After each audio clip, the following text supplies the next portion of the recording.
So yeah, I think we're up to here. I've just started to talk about the chard. So we had the rhubarb chard and the bright yellow lights chard. Also in Bradley's cage we have, I can show you, I've just harvested those as well.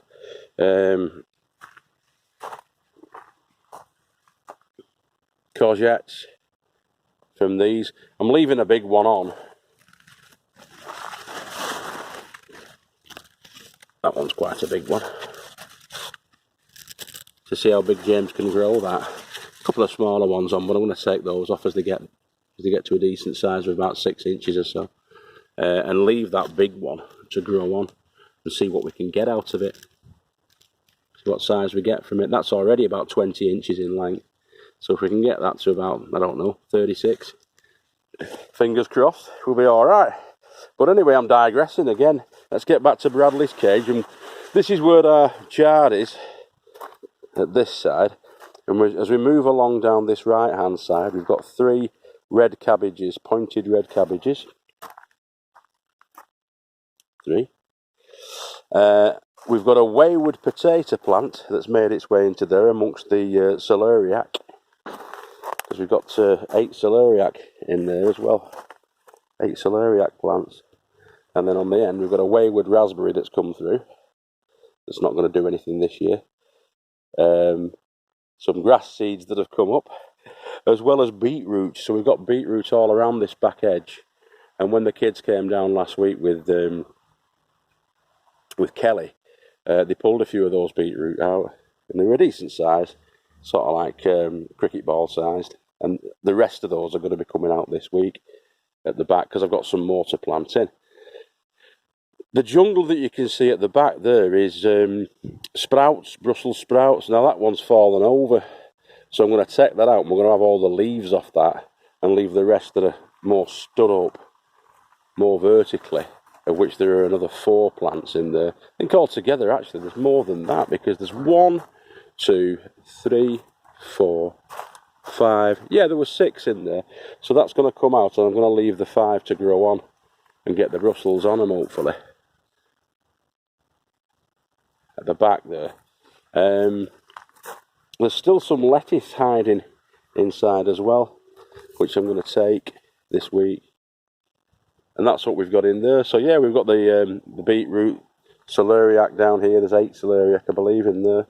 3 red cabbage, the bright yellow chard, the rhubarb chard, the Brussels sprouts, and underplanted into there as well, we've got your red and green lettuce, which you can't actually see at the moment because it's covered up by all of those.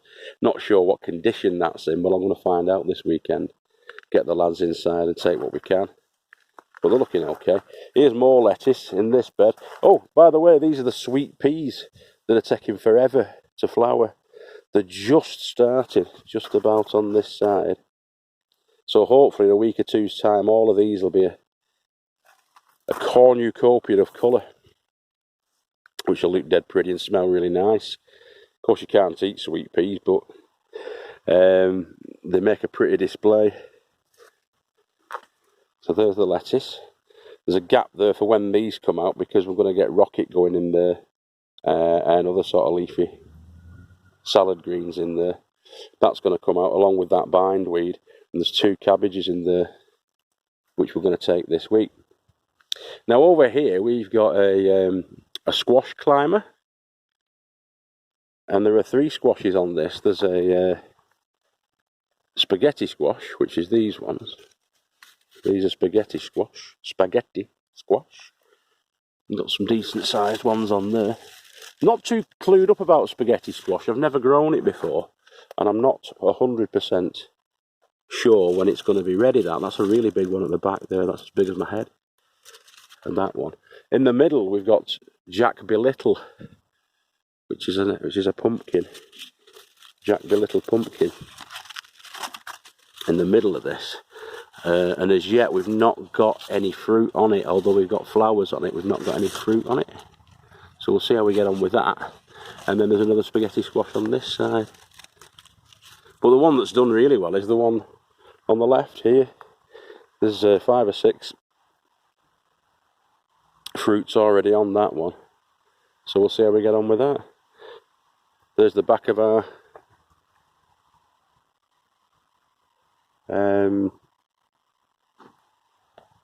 courgettes or zucchinis on that side, and also in there that's being covered up at the moment by the zucchinis and going to bolted seed are your shallots. Now I planted those shop bought shallots in there about 6 weeks ago. They come on nice. I might take the scapes actually this weekend and have them in stir fries. You can eat obviously the leaves and the scapes, and take the small shallots as well that are hopefully knocking about in there. I think there's 8. Or there was 8, now there are 36 or something like that. 32 I think now in there. Some more beetroot in here, as well as the pak choi, a variety called Joy Choy in there, which are ready for harvesting now. I mean, especially that one, that's a whopper. The caterpillars are going to be all over that if I don't watch out, so I'm going to take that. Might take that tonight, or definitely before the weekend. Monday night, tonight, Monday the 29th of July 2019. So in this bed, again, we've got more pak choi. We've got swede as well in there. Looking quite nice, bit holy again. The slugs have been rampant with all the wet weather that we've had. And I don't have any Nama slug or whatever it's called. I don't like using the blue poison. Give a little bit to the slugs and take a bit for ourselves, you know, as long as they're not eating the lot, which some of these look to be having a right good go at it. There may well be caterpillars in there as well, unfortunately, but we'll see how they get on and keep your fingers crossed for that one. That's an empty bed. We've got some plant starts in there that have started to go to seed, unfortunately, because I just haven't had the time to plant those out. That's it. We can, you know, you make all your plans you want to do, but life gets in the way sometimes, and we've been really busy at work, unfortunately. This is where the last of the Sarpo, Mira and Desiree potatoes were taken out of here, and we got another 43 pounds of potatoes out of 16 seed potatoes. We got 43 pounds of spuds in there. In fact, it wasn't 16, it was 14 seed potatoes, because we had 3 Sarpos in 2 rows there, and then we had 2 rows of 8 of the Desiree in there. So yeah, 8 and 6 is 14, isn't it? 14 seed potatoes, and we had another 8 there, which were Winston, which are from earlies. Of course, I'm following them with alliums. So I've got some shallots in there. Again, the shop bought ones that we never used. I just popped into there, along with some onions down there. Over this side, lots and lots of beetroot, some carrots in front there. Got a few carrots laid out that the lady farmer just threw in as starts. See how they get on. And then the beetroot. Now the beetroot should be coming through now. It should be not too far away. You can see beets in there. Yeah, there's definite beetroot. So they're going to be harvested this weekend as well. This is the South American Aztec plant, known as amaranth. And in South America, the amaranth is eaten for its seed. And as you can see, these are the seeds on the top, the seed flowers. And that's amaranth. Never grown it before, never actually heard about it until this year. And we got 6 little plants just to see what they were like off it. You can eat the leaves as well from this, but it tends to be eaten in South America as a sort of quinola superfood seed, and that's what it looks like. It's pretty, isn't it? Standing on a fruit shoot bottle, but I think it's quite pretty. And it adds a nice bit of sort of vibrancy to your garden. Dead easy to grow as well, it was dead simple. We've just got 6 little seed starts, little seedling starts from Steve over at the back. Steve's over there, that polytunnel Steve's. And he gave us some for me and some for Mick next door. The broad beans, we've been picking the broad beans quite a lot. We've had about 4 or 5 good meals out of the broad beans, and I mean family meals for 6 of us. And there's probably enough for another 6 or 7 meals in there as well on the broad beans, because they're quite fat and healthy, as you can see. And there's even more potentially coming on at the top there. Managed to keep the black fly at bay with that concoction that I made, the sort of garlic and soap concoction that I made. You can check that out on some earlier videos. Because we did have black fly on these, and I gave them a spray. Only one application really, on about 7 or 8 of the plants that had the black fly on them. And as you can see, it's romped along. That's a 6-footer. That's a 6-foot broad bean. We've been taking them, quite a few of them, but it's full of broad beans there still. I'll take some more of these off, I think. These ones haven't done so well. These are a dwarf variety. They don't seem to have done as well as the others. For some reason, I don't know why, but they just don't seem to have produced as well. There's the sweet corn on my side, on the original Little Farmer's Farm side. When the tassels go sort of a black colour, all black, then the sweet corn should be near enough ready, so you can test them at that stage. I'm hoping that they've fertilised with all this wet weather. I'm hoping that they've fertilised. You give them a shake, but I don't think they're dry enough, you know, to fall, which is a bit of a worry, because you've got to get them fertilised, those corns that are down below. They kind of self-fertilise, wind fertilise. Yeah, the pollen, which is here, drops onto the tassels, and the theory is that that's what fertilises your corns, which grow inside of these cobs. So yeah, they were about 4 weeks later than the ones that I've got over this side, which seems to have romped along a lot better on the lady farmer's side, as you can see there.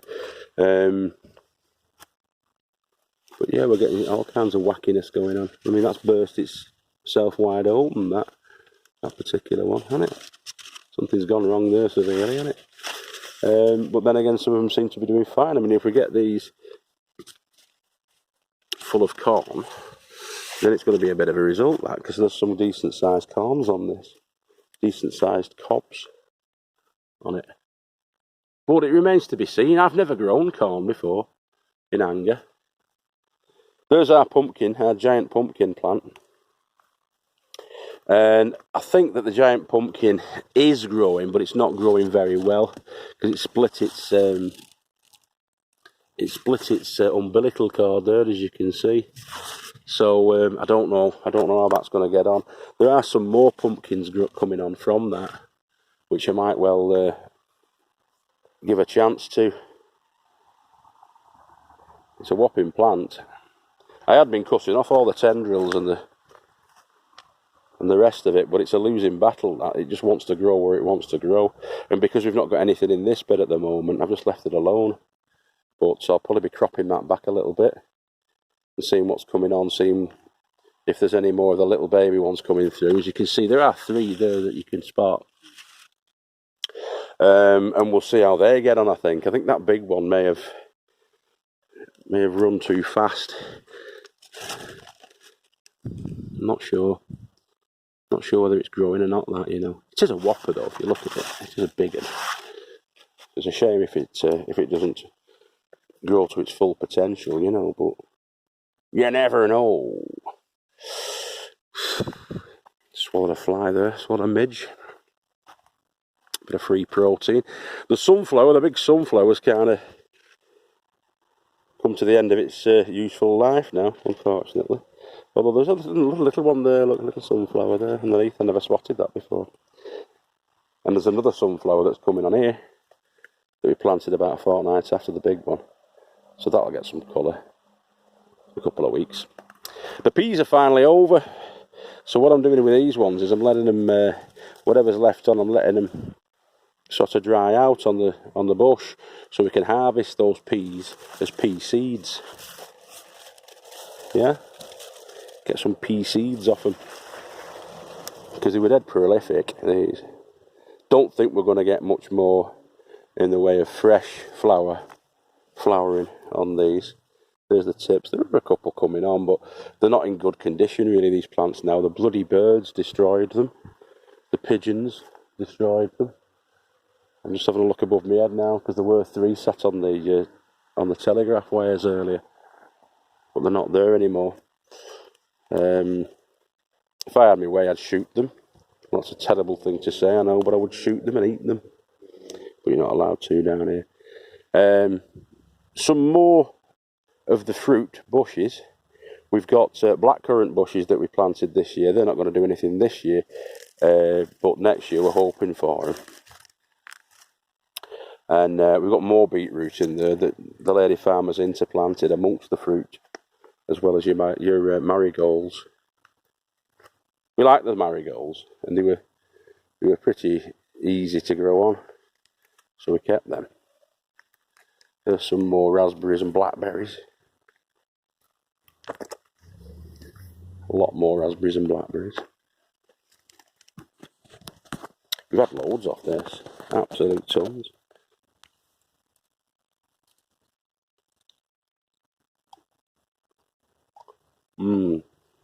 Oh,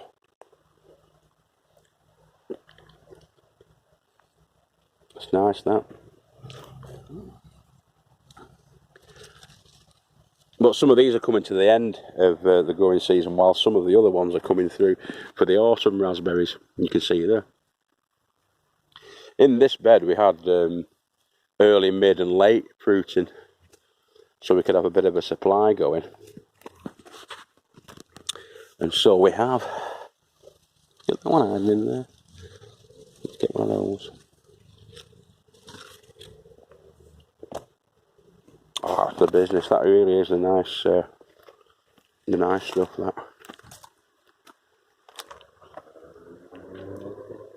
And again with the strawberries, so the strawberries are in here. We've got tons of strawberries off this. We're just waiting for the second fruiting now, which is starting to come through. But with all this dampness, you get the slug activity.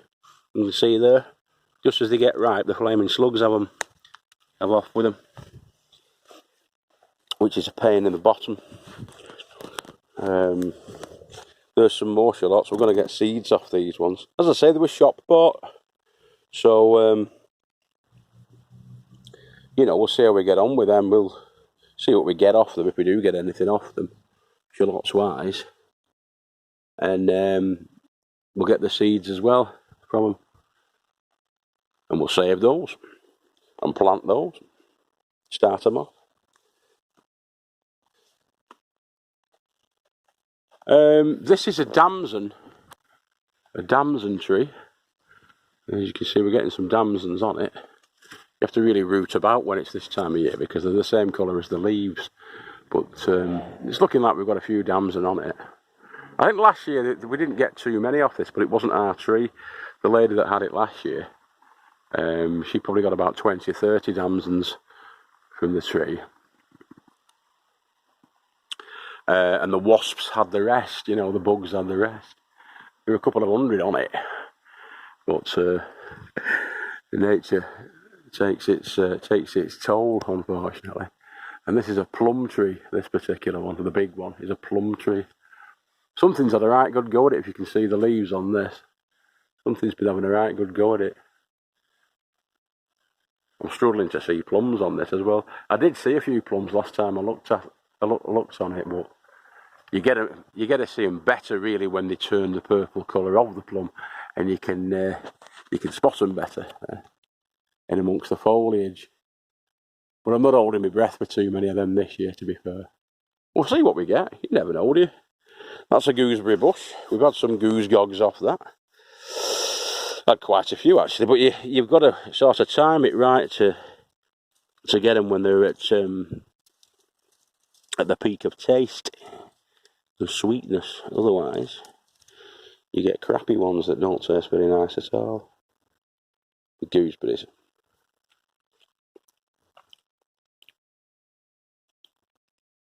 That's not bad, it's alright. It's not too bad. It tastes like a soggy kind of a kiwi fruit to me, gooseberry. Well, that's what we've got there, a gooseberry bush. And we've another berry bush here, which I don't think produced anything this year, if I recall. I don't think we got anything off it. I'm not even sure what it is, this. What kind of berry bush it is. But it is a berry of some description. And so, yeah, that's where we're at. That's the tiki hut over there. Like I say, welcome to part 2. Sorry it's not more exciting for you, but at the moment, it kind of is what it is. And we've had lots and lots of vegetables and fruit off the plot up until this point. This was all full of massive potatoes about 3 weeks ago, this bed. And then I planted in some calabrese, I think it was. The very next day, the birds had eaten the lot before, obviously, I've had a chance to get the netting on. So I'm going to see how I get on with getting some netting on, to be honest. Because I have got some plants to plant in. Some brassica to plant in. That's I don't know what the hell we're going to get out of that, but that's parsnips. But it's so shallow in there, I doubt we'll get anything of the genus of parsnip coming out of that. But that's that fancy lettuce, radicchio lettuce, in there as well. And our Queens of Bermuda have died off, unfortunately. The blooms have gone away, but we are getting more coming on. So hopefully we'll get a second flowering on these. This one looks like it's ready for a second go, doesn't it? Plenty there. I like them though, and when they come out, they are beautiful. They do look like that down there. They do look like that flower. The spot on. And there we go. There we go, that's us. I'm going to be starting off some more seedlings this week, so stay tuned for that. And we're going to be doing some more bucket growing of potatoes, trying to get the Christmas potatoes on the go. In fact, before I let you go, I'll show you the varieties that we're going to be planting this week for Christmas, hopefully. Okie dokie. Sorry about the camera work. So yeah, all of those stonehead cabbages are going to be planted out this week, of which there are 24 there. And we're also getting these in. Grow your own. Plant now for potatoes at Christmas. Maris Pear. Put the Maris Pear down there. We've got Pentland Javelin, and we've also got Charlotte. So there are Charlotte, Pentland Javelin, and Maris Pear. All told, 27 seed potatoes, which are hopefully going to be providing ample over the Christmas period for our many dinners that we plan to have. This is the tiki hut, by the way. This is my shed. As you can see, I've got some stored potatoes in here. Some more potatoes. We've got our solar set up, which again, you can have a look back through the back catalogue and see how we installed this. It was in 3 parts, I think, that we did the solar setup. There's the cabin lights, which are there. Quite a bright lights. I've got 2 200-watt solar panels up on the roof of the tiki hut. And a couple of juicy tomatoes as well there from Sunday. So we're taking them and eating them. And those are some of the seeds we're going to be starting off as well into autumn and winter. So the giant spinach, a couple of different spinaches. Beet leaf, perpetual spinach there. Yeah. Red kitten spinach. Some more of the beet yard. Beetroots. 2 different sorts of beetroots I think we've got there. Cylindria. And bolt hardy. And some spring onions which you can put in more or less any time. Hopefully they'll be doing something for us. I'm going to get those in a shaded spot, a sort of damp shaded spot, and see how they get on, those ones. And there you are. Happy days. Catch you later. Have a cracking time. If I don't see you through the week, I'll see you through the window. This is Guru Mafinda signing out on a very muggy Monday evening down in God's country, Wigan. I'll catch you later. See you later.